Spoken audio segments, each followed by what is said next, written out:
Subscribers or fans, welcome back. For new viewers, my name is Bill, and I call this a speaker matching channel. What I do is match up different portable PA tops with subwoofers and try to match them up with something that could be played outdoors, like you see in this setting. And then I'm AC free. I try to find all battery-powered units, but in this case, I'm using an external battery source for the subwoofer. We'll talk about that in a little while. Okay, so this is part 2 or 3, I don't remember at this point. But go back and see the other videos I made about the Everse 12. It's my latest purchase, and I'm very happy with that purchase. So let's talk about it. Everse 12 is a large speaker. 31 pounds. I hoisted it up there. It does have a nice side handle to help you out. And $1,000, very pricey, but it's battery powered, has a wonderful app, and it is probably the loudest battery powered speaker out there at 126 decibels dB. So that is pretty loud for a battery speaker, but I think the price is really turning off a lot of people. You know, I'm looking at Sweetwater and I don't see a whole bunch of reviews, which is unfortunate.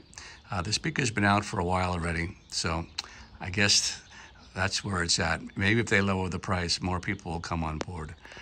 But let me tell you the objective of this video. The past video I just made was matching up the Everse 12, which has very good bass, nice nice thick mid-range, low bass, or high bass actually. But, you know, you're never going to find real low bass performance without a real subwoofer. So my last video was matching the Everse 12 with a compact subwoofer, which was in the EV line, the EV ELX 200-12 SP, which means a 12-inch subwoofer. SP means self-powered. And it sounded great in the home playing tracks. It really added that full bass that you can't get from any 12-inch or a 15-inch top. But the disappointment was when I cranked it up over 100 dB or so, playing some torture tracks, really bass-heavy tracks. I was able to hear some bottoming out of the little EV sub, and that was a disappointment. So I realized. Even though it's rated at 129 dB, that subwoofer, I don't know, maybe I have a bad unit, but I don't think so, because just going back to other videos, I also have the Bose Sub2, and the same thing happened. It sounds great at a reasonable volume, maybe below 90 dB, even with heavy bass tracks, but as soon as you turn it up, like in a live situation or a DJ party or a large, maybe a 100-person party, 150, it bottomed out again at high volume, over 100 dB, with heavy bass tracks. So the object of this video is to take it to the next step. Unfortunately, the next step is always more money and heavier and bigger. And that is the Bose Sub2, which you see on the bottom there. And that's been an incredible subwoofer for me. That is a subwoofer I currently use for my electronic drum kit. And the reason I would use that over any smaller sub is it goes lower. It goes down to 37 hertz, and most subwoofers go down to 40. So this really has performance that you can't find in many other subwoofers. It does go up to 129, maybe 130 dB, so it's pretty good. Again, it's not gonna run your high school dance parties. You're gonna need an 18-inch sub. But for my purposes, matching it up with a 10-inch, 8-inch, or in this case, a 12-inch top, the Bose Sub2 is really all I need. And that includes outdoors. It really performs. Oh, and before I go much further, there's not going to be a sound demo today. And, I'm playing outside in front of my home, and this thing can get pretty loud, so I don't want to disturb the neighbors. So that would have to be in a different setting. So what else can I tell you? The Sub2 is heavy. Just bringing it outside. So if the top is 31 pounds, add 20 more pounds for the sub. It's 51 pounds, or maybe 52. It depends on which specs you're reading from which website. But 52 or 51 pounds is not light, and it's big. You know, you're getting that thing in the back seat of your car, that could be a factor. Looks pretty good, the way it's set up here. I will show you another way to set it up, and that's it. Like I said, the app is wonderful on the EV, so you can mute the top and just listen how the bass is sounding. You can, of course, the subwoofer is not Bluetooth operated, which is too bad, because like I said, that EV sub, 12-inch sub, is Bluetooth operated, and I can control it from a distance. But here, I'm just setting it at 11 o'clock. It blends really nicely, and you just have to take my word for it. This is a really nice matchup. The downside is obviously the price. $1,000 for the top. The Sub2 has stayed steady all these years. I guess there's a good demand for it still at $1,300. You know, a speaker stand is $50. There's only one cable, XLR cable. I'll show you that on the wall, connecting the top to the sub. That's another $20, and a speaker stand. So, yeah, you know, it's over $2,000, $2,300. And so for that, you can get a really nice column system. You know, you can get your Bose Pro 16. That wouldn't quite have the bass performance of the Sub 2. It would actually have the bass performance of the Sub 1. So if you really want real bass, real kicking bass for live drums, in my case, or you know, heavy rap or whatever, hip hop, whatever you're playing in a DJ setting, then you really need to go up to something like a 15-inch sub, or in this case, the racetrack driver. I don't even know what size it is, but it's definitely larger than a 12. Sub 2, or obviously the best way to go is an 18-inch sub, but I'm not going to ruin my back with 100-plus pound subwoofers. So that's my rationale, and that's the setup. Go back and see some of the previous videos matching up. You know, Everse 8 has been my favorite speaker, and now Everse 12 is just taking it to the next level, as they say. Let me show you the hookup. Really simple. Couldn't be much simpler. You need one XLR cable, XLR to XLR.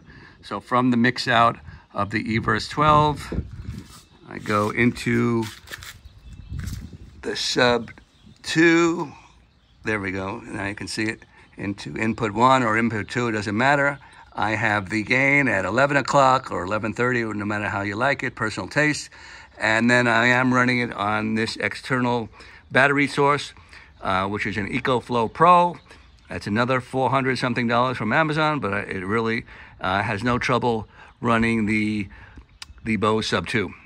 So you need something powerful. You don't want to cheap out and get 300 watts or 400 watts. It will shut down on you. So this unit is 600 watts, and you need that power. Here is the alternate positioning that you can set it up with the subwoofer on its side. It has a subwoofer mounting pole socket. You know, this is really personal preference, what you think looks better. One person, it was kind of funny, when I started my channel, said this kind of looks like E.T. I personally prefer it in the sub standing up vertically, and I wish it had a pole socket on top, but it doesn't. So this is the only way to go if you want to leave your speaker stand at home. So that speaker stand, sub stand, is GatorWorks. I believe I got it at Sweetwater for $35. I think it's still available. There was, you know, it's rated for 90-plus pounds. The speaker's 31 pounds. There was a little sway in it. I wouldn't go much heavier than this weight, just to be on the safe side. Of course, excuse me, I wouldn't use Bose's stand. They claim their stand will only work up to 15 pounds. And of course, their S1 Pro is 15 pounds. So, and it's more expensive. So definitely don't go with Bose if you want to save some money. So this is just the other way to do it. Wrapping up this video, I wouldn't go out and if you have none of these parts and you're just starting out from scratch looking for your mobile PA, I probably wouldn't go this route. It's pretty expensive, you know, over $2,300. But if you have the Bose Sub 2, or on the other hand, you have the Everse 12, and you're looking for more bass, you might want to consider purchasing one or the other. They do make a great combination. The Bose, the Sub2 solves all the problems from the previous video of bottoming out. I never heard the Sub2 bottom out. Matter of fact, like I mentioned, I only play it at 11 o'clock, sometimes 10:30. It's just an incredible amount of low end. And if you are a drummer, I don't think there's a better sub out there in its volume range for a kick drum. So I think this might be my best portable PA unit. The only thing that you know, it's not my end of the road system, I guess, because the Sub2 does need external battery. One more thing to carry. That external battery, the EcoFlow is, I believe, 13 pounds, and it's over $400. So, yep, we'll wait until the future when Bose comes out with something internal battery powered or EV. I prefer EV because everything runs on the same app. And I should have mentioned, you know, the EV 18-inch sub is another alternative if you're not shy of more weight. It's heavier than this Sub2. Sub2 is actually at 52 pounds. It's pretty much the lightest really performing subwoofer out there. You know, I love the Bose Sub 1, and I do really like the EV 12-inch sub.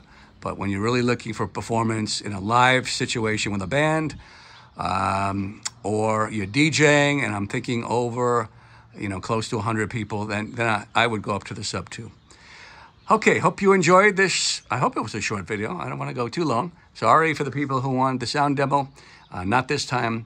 And yeah, hope you enjoyed. This is Bill. Definitely check out the previous videos if you're interested on the Everse 12 and the Sub2. I have all kinds of videos from the past. Okay, later.